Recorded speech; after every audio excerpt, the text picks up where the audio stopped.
អូខេឥឡូវខ្ញុំបដិមេដៃឲ្យតែចាំខ្ញុំថតឲ្យម្នាក់មួយ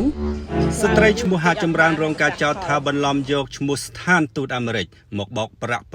$60,000ពីមនុស្ស25នាក់ជាថ្នូរផ្ដាល់ឲ្យបានធ្វើការតាមជំនាញបដិសណ្ឋារកិច្ចនៅស្ថាប័នមួយនេះតែក្រោយប្រមូលប្រាប់បានកិច្ចខ្លួនមិនព្រមដោះស្រាយ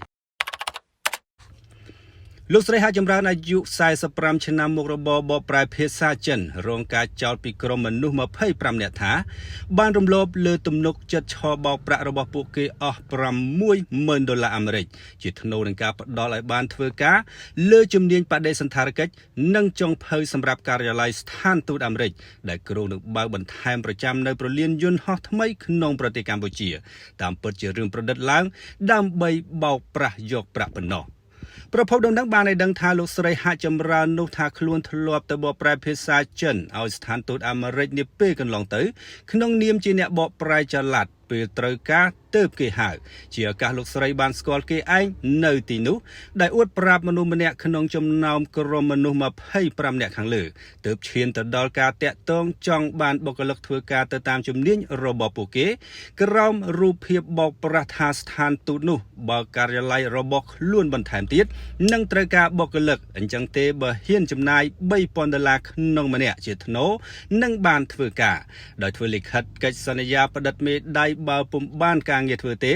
នឹងប្រគល់ប្រាក់ឲ្យវិញប៉ុន្តែពេលដែលប្រមូលប្រាក់បានហើយស្រាប់តែដល់ថ្ងៃទី27ខែមករាឆ្នាំ2025ជាថ្ងៃណាត់ជួបទៅសម្ភារការងារលោកស្រីហាចម្រើនបានបិទទូរស័ព្ទមិនអាចទំនាក់ទំនងបានហើយកិច្ចខ្លួនមិនប្រគល់ប្រាក់ឲ្យវិញនោះទេ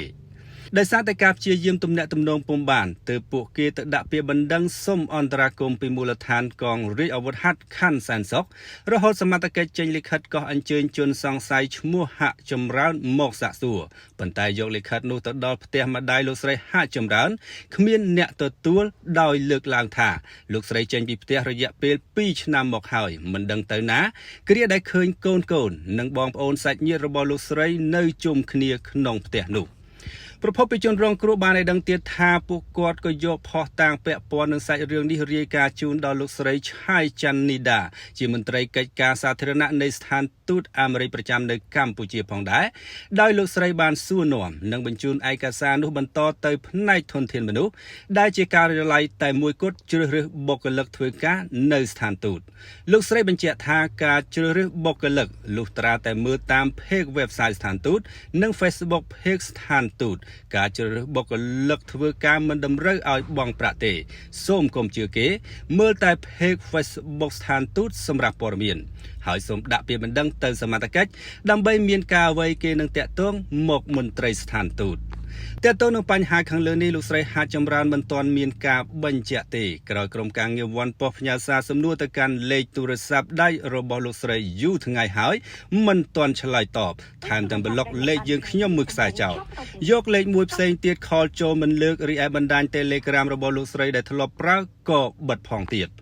ទោះជាយ៉ាងនេះក្តីជនរងគ្រោះទាំង25នាក់សំណូមពរដល់សមត្ថកិច្ចជួយចាត់អវិធានការលើករណីនេះឲ្យមានប្រសិទ្ធភាពផងបើនៅតែមិនចូលខ្លួនមកដោះស្រាយប្រគល់ប្រាក់ឲ្យម្ចាស់ដើមវិញតាមកិច្ចសន្យាព្រោះប្រាក់ទាំងនោះពួកគាត់ខ្ចីបលគេមកហើយបច្ចុប្បន្នមេចុងភៅនិងអ្នកជំនាញផ្សេងទៀតក្នុងចំណោម25នាក់នោះកំពុងអត់ការងារធ្វើ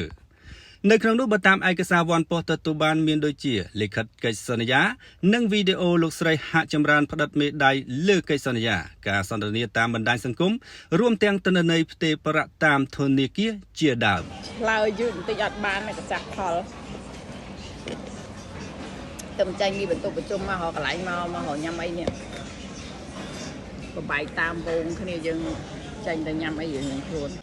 អូខេហើយបន្ទាប់មកនៅនេះអាតាមប៉ុងនេះវាចិនវាប្រើតាមប៉ុងក្រហមហើយចង់និយាយថាបន្ទាប់មកវា